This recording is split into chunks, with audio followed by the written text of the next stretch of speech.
Hello, everyone. Today is the second anniversary of Russia's invasion of Ukraine.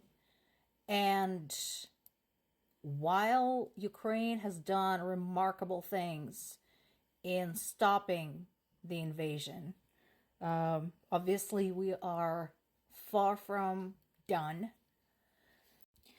Some of the allies came over to Kiev to honor this day. So let's see who is brave enough to show up. Italy, Belgium, Canada, and the president of the EU Commission. What? Nobody from the US? Aw, what's the matter, guys?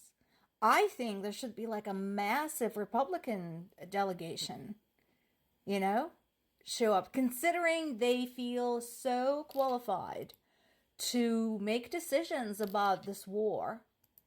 I think they need to show up and familiarize themselves with the situation on the ground. No? Oh, bummer. ABC posted this piece like it's big news. It's not really big news. This has been going on for months now. And we all know what happened to the aid, to the US aid for Ukraine. We'll know exactly what happened. It's not a big mystery. We have the House Republicans to thank for this. This is basically the only reason, the only thing that is happening right now that is holding up the aid for Ukraine and has been doing so for months now.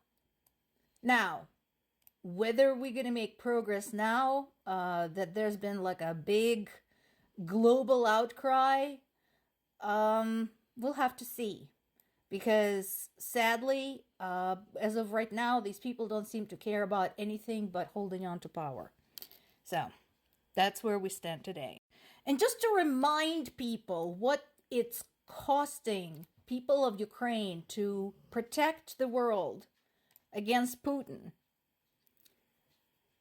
There are now satellite images showing the grave sites.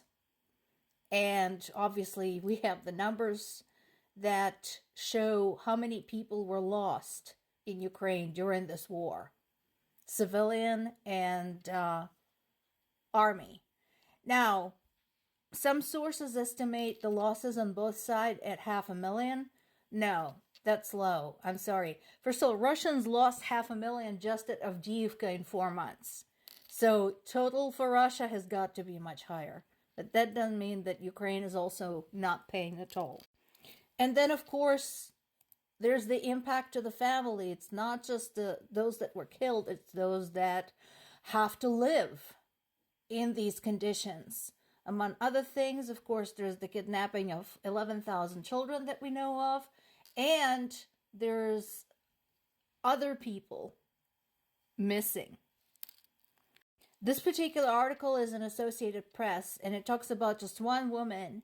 The last time she heard from her son, who was fighting at the front lines, was 19 months ago. And then he disappeared. So her son is one of roughly 30,000 people who have been missing. 30,000 people. That's like an entire town. That's how many.